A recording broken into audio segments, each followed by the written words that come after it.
রাম লক্ষণ তাদের ভগবান, যার গ্রন্থ আছে আমি সমালোচনা করব না, হয়তো তারা আমাদের উদ্ধার করবার সময় পায়নি বা নীলায় তার ছিল না, আমি পরধর্মের কোনো নিন্দার মধ্যেই যাব না।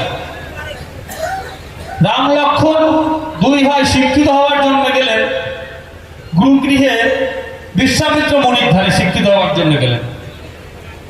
সেই রাম যখন কৃষ্ণ হয়ে আসলেন, কৃষ্ণ বলরাম দুই ভাই শান্তিমণি মুনির নিকটে শিক্ষিত হওয়ার জন্য গেলেন।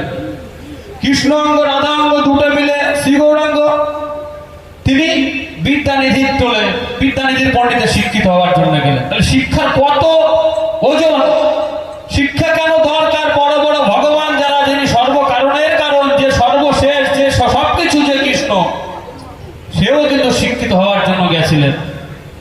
আর আমার সম্প্রদায়ের মানুষ শিক্ষা হারা, দীক্ষা হারা, ধর্ম ছাড়া, কর্ম ছাড়া হয়ে আমরা কিন্তু ঘরে বসেছিলাম।